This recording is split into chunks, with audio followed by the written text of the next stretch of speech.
제목을 한번 같이 읽겠습니다. 시작. 헌신의 이유는 감사입니다.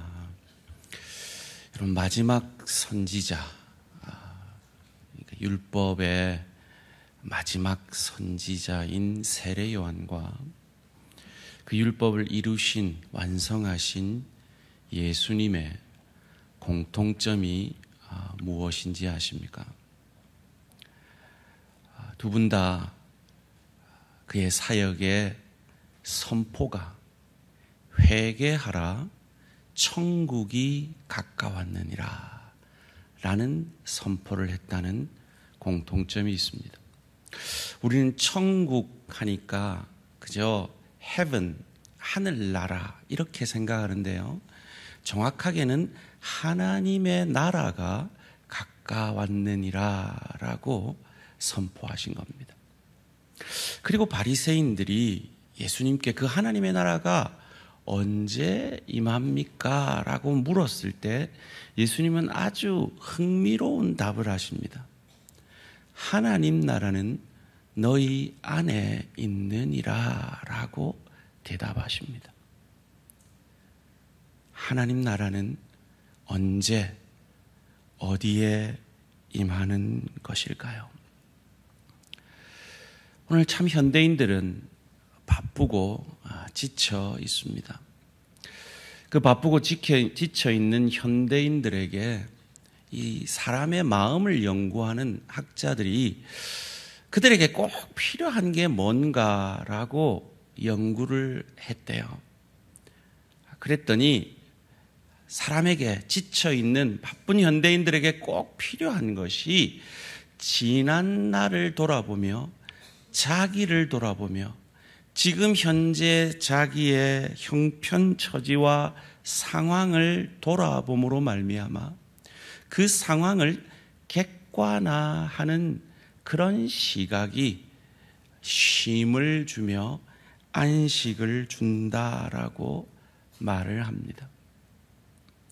하나님은 그것을 아시고 그 지혜를 우리에게 주시기 위해 절기를 주셨습니다. 이 절기라는 원어는요, 모에드라는 단어인데요, 하나님이 정해놓은 시간표라는 뜻이라고 합니다. 절기는 사람이 정한 날짜가 아니라 하나님이 우리에게 주신 날짜입니다. 왜요? 우리를 복 주시기 원하시기 때문입니다. 저희는 오늘 맥주 감사 주일로 드립니다. 하나님이 우리를 복 주시기 위해 지난 반년의 시간들을 돌아보고 객관화하고 감사하는, 그래서 행복해지기를 원하여 우리에게 주신 복된 날인 것입니다. 소원합니다. 우리 맥주 감사 주일을 기점으로 잠시 멈추고 자신을, 상황을, 그리고 나의 형편처지를, 지난 날들을 돌아보며 감사가 회복되는 저와 우리 모든 성도님들 되시기를 주님의 이름으로 축원합니다. 그렇다면 무엇을 감사해야 할까요? 우리에게 주어진 가장 큰 감사의 제목은 날 구원하신 그 구원의 은혜에 대한 감사인 것입니다. 저는 사실 미국에 있을 때는 맥주 감사주의를 지키지 않았습니다. 미국 교회는 맥주 감사주의를 지키지 않아요. 그런데 왜 한국 교회는 맥주 감사주의를 지킬까요? 맥주 감사주의를 한국 교회에서 언제부터 지켰는지는 명확하지가 않다고 합니다. 그런데 우리가 흔히들 생각하기에 이 맥주 감사주의를 첫 소산물을 드린 것처럼 첫 소산물을 드리는 것이다 라고 생각하는데, 그런 의미는 오늘 이 시대에 사라졌죠. 맥주절을, 구약의 율법대로 맥주절을 지키는 것이다 하는 그 의미도 아닙니다. 왜냐하면 우리는 6월절 지키지 않잖아요. 다른 절기 지키지 않잖아요.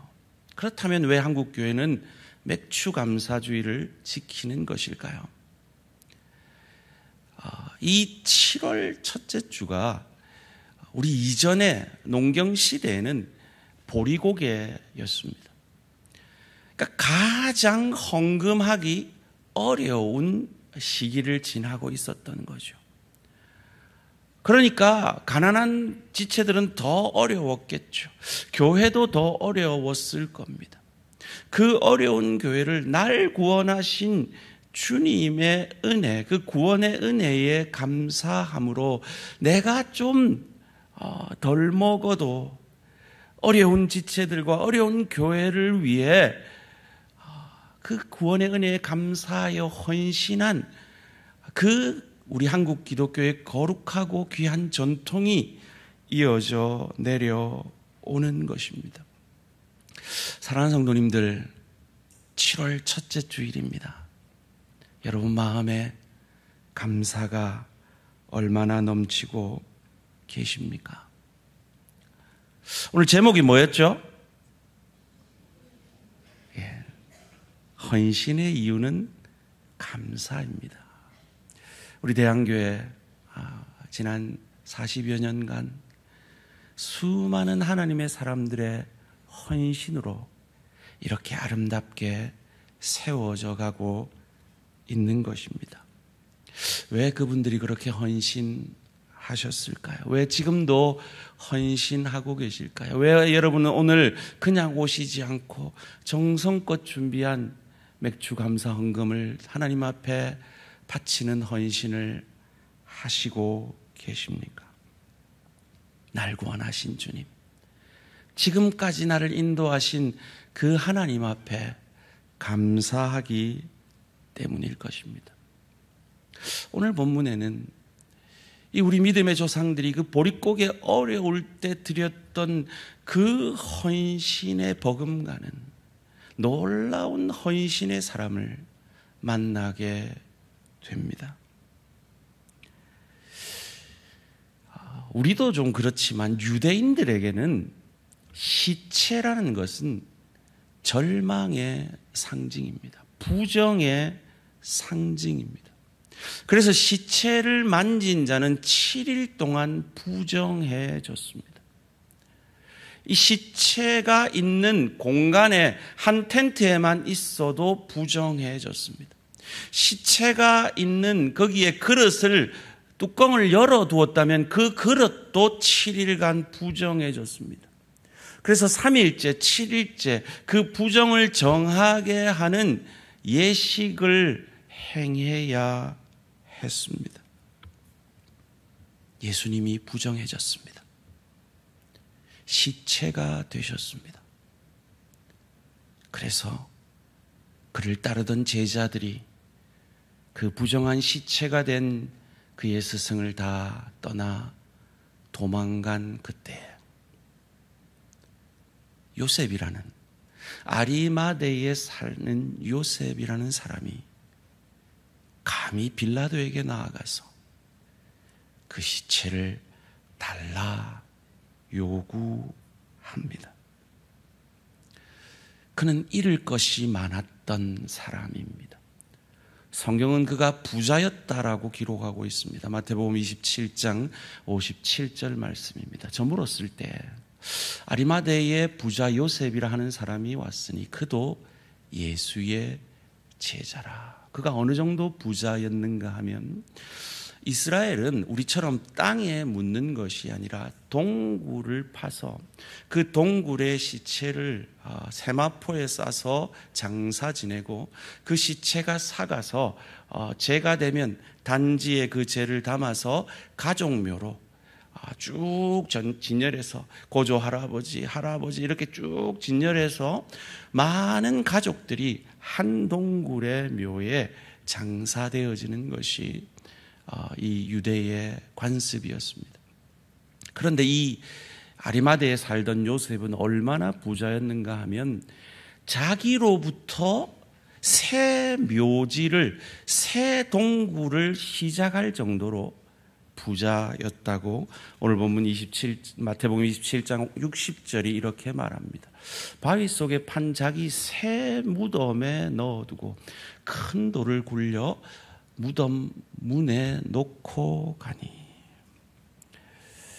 여러분, 요즘 시대에도 바위를 파려면 엄청난 노력과 비용이 들 것입니다. 그런데 그 시대에 돌을 파서 동굴을 만들려면 엄청난 노력과 재정과 시간이 들었을 것입니다. 그런 귀한 묘를 예수님께 드리는 겁니다. 놀라운 헌신이죠. 50 때 신군부에게 모든 재산을 빼앗긴 재벌 회장이 있었다고 합니다. 그런데 이 재벌 회장이 자기가 가진 재산 중에 읍소해서 지켜낸 재산이 있대요. 그게 바로 명당짜리 자기가 묻힐 묘는 지켜냈다고 합니다. 그게 인간입니다. 자기가 묻힐 묘를 다 빼앗기도 마지막까지 지켜내고 싶은 것이, 그것을 소중히 여기는 것이 인간의 본성입니다. 그런데 요셉은 그것을 주님께 드렸습니다. 왜였을까요? 유대인의 장례법은 우리처럼 땅에 묻는 것이 아니라 시체에 향품을 바르고 세마포, 즉 여러분이 아시는 미라처럼 천으로 이렇게 돌돌돌돌돌 감아서 그 시체가 썩도록 기다리는 것이 유대의 장례법입니다. 니고데모라는 사내들인 공회의 의원, 그 시대 최고의 권력자였던 그가 예수님의 그 부정해진 시체를 자신이 부정해짐에도 불구하고 향품을 바르고 거기에 세마포를 입힙니다. 그 향품이 어느 정도였는지 오늘 본문은 모략과 침향 섞은 것 100리트라였다고 합니다. 이 유대 장례법을 연구한 학자들이 그러는데요, 이 100리트라의 이 모략과 침향은 하루 아침에 살 수 있는 양이 아니라고 합니다. 이건 너무 귀하기 때문에 오랜 기간 모은 것이라고 합니다. 특별히 이 양은 어느 장례식 때 썼느냐? 왕의 장례식 때 썼던 양이라고 합니다. 지금 니고데모는 이 헌신을 통해서 무엇을 고백하고 있습니까? 예수님이 왕이십니다. 예수님이 메시아 그리스도 나의 구원자이십니다라고 고백하고 있는 것입니다. 그는 어떤 사람이었습니까? 거듭나려면 어머니 태에 다시 들어가야 합니까? 라는 어리석은 질문을 했던 사람 아닙니까? 그에게 자신의 죽음과 성령으로 말미암아 거듭나게 되어지는 것을 친절히 가르쳐 주셨던 그 예수를 메시아, 구원자 그리스도로 믿게 된 것입니다. 사랑하는 성도님들, 하나님 나라는 언제 어디에 임하는 것일까요? 사실은 그 질문 자체가 틀린 겁니다.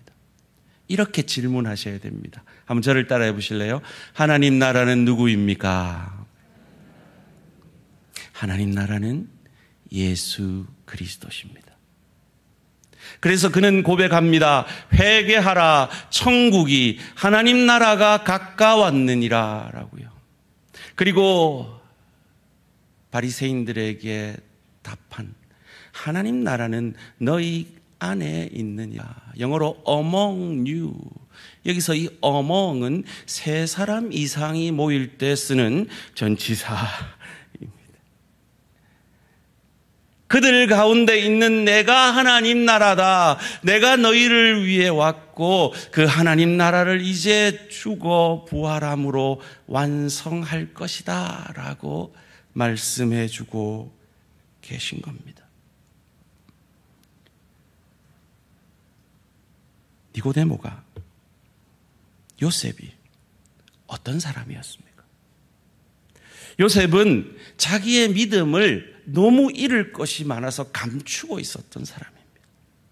니고데모는요, 남들이 볼까 봐 밤중에 예수님을 찾아왔던 사람들이었습니다. 그런데 그들이 어찌 자기가 가진 모든 것을 잃을 수 있는데도 불구하고 예수님을 위하여 자기의 묘를 내어놓고 예수님께 왕의 장례에나 쓰는 향품과 자기가 부정해질지 알면서도 예수님을 세마포로 싸고 있는 것일까요? 죽은 그 예수님이 죄로 인하여 부정하게 된 나를 위해 죽으신, 나를 대신하여 부정하여져서 죽으신 메시아 그리스도 구원자인 것이 믿어졌기 때문입니다. 예수님은 하늘 보좌를 버리고 친히 인간이 되셨습니다. 내 입장이 되셨습니다. 그래서 우리가 늘 지는 그 사탄의 시험을 내 입장이 되셔서 나 대신 이겨주셨습니다. 이 죄인의 대표인 세례 요한에게 세례받음으로 인간의 모든 죄를 전가받으시고 그래서 죄 없는 그분이 십자가에서 나를 대신하여 죽어 주실 수 있었던 겁니다. 그러나 그분은 하나님의 아들이셨습니다. 그래서 그 죽음을 이기고 부활하심으로 말미암아 예수가 자기 죄 때문에 죽은 자가 아니라 내 죄 때문에 죽은 나의 주 나의 하나님으로 고백하는 저와 여러분에게 천국의 소망을, 부활의 소망을 허락하신 부활의 첫 열매가 되어 주신 것입니다. 하나님 나라를 완성하신 것입니다. 그런데 제자들은 왜 떠났습니까? 예수님을 여전히 정치적 메시아로 알았기 때문입니다. 그런데 왜 이들은 그들이 가진 모든 것을 잃어버릴 수 있는 위험에도 불구하고 이 놀라운 헌신의 사람이 되었습니까? 예수님이 나를 구원하신 메시아 그리스도 구원자이심이 믿어졌기 때문입니다. 그런데 요셉이라는 사람은 도대체 어떻게 예수님을 믿게 된 것일까요? 그 힌트를 마가복음 15장 43절이 우리에게 이렇게 주고 있습니다. 함께 읽습니다. 시작. 아리마대 사람 요셉이 와서 당돌이 빌라도에게 들어가 예수의 시체를 달라 하니 이 사람은 존경받는 공회원이요 하나님의 나라를 기다리는 자라. 그는 하나님의 나라를 기다리는 자였습니다. 제가 위임식 날요, 저희 아내가 한복을 입어갖고요, 한복을 입으면 꼭 올림머리를 해야 된대요. 우리 누나들이요. 그래가지고 아내는 여기 뭐 지리도 모르고 하니까 저도 잘 모르는데 아내 손을 잡고 올림머리 해줄 수 있는 미용실을 찾아다녔어요. 그런데 다른 미용실도 많고요, 올림머리 못하는 미용실도 많고요. 근데 어느 미용실을 만나서 올림머리를 했어요. 제가 그때 알았어요. 우리 교회 주변에 미용실이 천지백갈이라는 거를 그때 처음 알았어요. 그렇게 우리 교회 주변을 돌아다녔는데도 미용실이 제 눈에 띄지 않았어요. 그런데 미용실이 갈급해지니까 미용실이 보이더라고요. 이 요셉은 어떻게 하나님 나라를 예수님께서 완성하셨음을 알고 믿게 되었을까요? 하나님 나라를 기다렸기 때문에요. 그래서 이 안나라는 여선지자도, 그래서 시므온도 어린 아기 예수를 보고 바로 알아본 거예요. 저분이 메시아다. 왜요? 그들이 똑같이 하나님의 나라를 기다렸던 사람들이기 때문에요.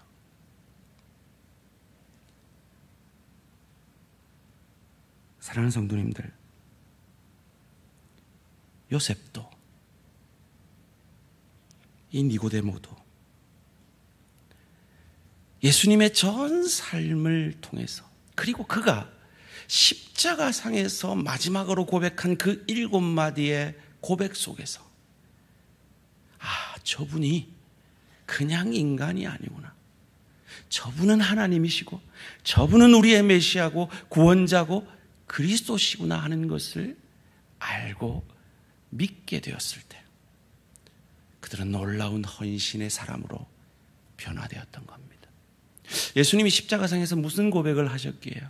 예수님이 첫 번째 마디를 이렇게 하셨다 그러죠. 아버지요, 저희를 사하여 주옵소서. 예수님이 하나님을 뭐라고 부르고 있습니까? 아버지라고 부르고 있습니다. 그런데 네 번째 예수님이 그 말을 바꾸십니다. 뭐라고요? 엘리 엘리 라마 사박다니, 나의 하나님, 나의 하나님, 어찌하여 나를 버리십니까? 호칭이 바뀌어버립니다. 하나님으로 바뀌어버립니다. 왜요? 그분이 날 대신하여 이제 속죄 제물로 거룩하신 하나님 앞에 섰기 때문에, 그리고 나를 구원하려는 그 구원의 일을, 하나님 나라를 이루시는 그 일을 그의 마지막 고백에서 다 이루었다라고 고백하시는 그 예수를 보고 하나님의 나라를 기다리던 요셉은 믿고 확신하게 된 것입니다. 저분이 회개하라, 천국이 하나님 나라가 가까웠느니라라고 고백함으로 그의 사역을 시작했지. 저분을 소개할 때 세례 요한이 회개하라, 천국이 하나님 나라가 가까웠다고 고백했지. 그리고 그 하나님 나라를 이분이 이루실 것이라고 예수를 소개했지. 그의 전 삶을 통해서 저분이 하나님 나라를 완성할 메시아 그리스도 구원자이시구나 확신함으로 말미암아 밤중에 예수를 찾아왔고 믿으면서도 그 믿음을 펴내지 않았던 요셉과 니고데모가 더 이상 그 믿음을 감출 수가 없었던 것입니다. 사랑하는 성도님들, 참 믿음은 감추어지지 않습니다. 여러분이 정말 참 믿음을 가지고 계시다면 그것은 여러분의 가정에서 드러날 수밖에 없습니다. 여러분의 일터에서 드러날 수밖에 없고 주의 교회 가운데 드러날 수밖에 없습니다. 그래요, 믿음이 약할 때는 감추고 싶죠. 식사 기도도 감사합니다 이렇게 그냥 끝내고 싶죠. 그래요, 요셉도 그랬어요. 니고데모도 그랬어요. 왜요? 사람이 두려웠거든요. 그들이 예수 믿는다는 것을 말하는 순간 그들은 유대교에서 출교되어 가진 모든 것을 잃고 사회적으로 외톨이가 되고 단절되어질 것을 그들은 알고 있었거든요. 그런데 그 모든 불이익과 그 모든 내가 세상에서 입을 그 불이익과 비교해도 예수께서 나 같은 죄인을 위해 죽어주시고 부활하심으로 나 같은 죄인에게 하나님의 나라가 임하게 되어지는 이 놀라운 은혜와 감히 비교할 수 없는 그 믿음이 그들에게 허락되었을 때 그들은 더 이상 그들의 믿음을 감출 수가 없었던 것입니다. 사랑하는 성도님들, 그 믿음이 저와 우리 모든 성도님들의 것이 되어지기를 주님의 이름으로 축원합니다. 모든 것을 잃을지도 모르는데 드린 그들의 헌신은 어떤 가치가 있었을까요? 그들에게 주어진 영광은 무엇이었을까요? 성경은 그들이 그 이후에 어떤 삶을 살았는지를 기록하고 있지 않지만 눈에 봐도 뻔합니다.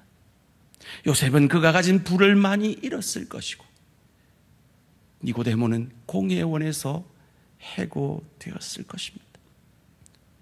그들이 가진 모든 것을 잃어도 아깝지 않은 구원, 그들이 가진 모든 것을 잃어도 소중한 하나님 나라, 그렇다면 그들에게 주어지는 영광은 무엇입니까? 예수님의 시체를 쌌던 그 세마포, 예수님이 부활했을 때 소위 말해서 유체 이탈을 할 수 있는 존재가 되었죠. 그래서 예수님이 부활함으로 그 세마포를 벗겨낸 것이 아니라 세마포가 그대로 그 자리에 가라앉게 된 것을 부활의 증인들이 보게 되고, 머리에 있는 것은 따로 개어져 있는 것을 보게 됩니다. 그리고 2000년 동안 그 세마포를 니고데모가, 제자들은 다 도망갔는데 자기가 부정해질 줄 알면서도 자기의 죄로 말미암아 나를 위해 부정해지신 예수의 그 은혜에 감사함으로 그 예수의 몸에 감쌌던 그 세마포를 예수의 옷에 입혔던 주인공으로 칭찬받고 인정받는 영광을 누리게 되었습니다. 요셉은 어떻습니까? 인간이 가장 소중히 여기는 그 무덤, 자기로 말미암아 시작될 그 무덤을 예수를 위해 바쳤습니다. 그리고 그 부활의 장소가 그의 무덤이었습니다. 그리고 2000년 동안 그 예수께 자기의 가장 소중한 것을 드린 하나님의 사람으로 우리 모두의 가슴에 울림을 주고 있는 영광을 누리게 된 것입니다. 사랑하는 성도님들, 주를 위한 헌신은 영광스러운 것임을 믿으시기를 주님의 이름으로 축원합니다. 하나님이 그 영광스러운 헌신을 기억하실 것임을 믿으시기를 주님의 이름으로 축원합니다. 여러분, 오늘 그 주의 은혜에 감사하여 여러분이 정성껏 준비해온 이 맥주 감사 헌금은 저 불모지 몽골 땅 작은 교회 난방기로 변할 것이고 화장실로 변할 것이고 아이들의 선물로 변할 것이고 사역비가 없어 힘겹게 사역하고 있는 그 목회자의 사역비로 변하여 하나님의 영광이 되어질 것이며 하나님 그 영광을 기억하실 것입니다. 우리가 왜 헌신해야 합니까? 왜 대항에 수많은 하나님의 사람들이 헌신하였습니까? 날 구원하신 그 구원의 은혜가 세상 그 무엇보다 소중하기 때문입니다. 그리고 저와 여러분은 하나님의 나라를 기다리는 사람들이기 때문입니다. 그 하나님의 다스리심 가운데 더욱 그 하나님의 사랑과 은혜를 2024년 남은 반년 동안 가정에서, 일터에서, 주의 교회에서 숨길 수 없는 진실한 믿음으로 드러내시는 저와 우리 모든 성도님들 되시기를 주님의 이름으로 축원합니다. 현대인들에게 꼭 필요한 게 뭐라 그랬습니까? 잠시 멈추고 자신과 자신의 상황과 자신의 지난 날들을 돌아보며 객관화하는 시간이라 그랬습니다. 여러분, 지난 반년을 한번 돌아보십시오. 저와 여러분에게 얼마나 감사할 제목이 많은데 우리는 그것을 잊어버리고 살고 있지는 않았습니까? 우리 옆 사람에게 한번 이렇게 여쭤볼까요? 지난 반년 얼마나 감사하고 사셨어요?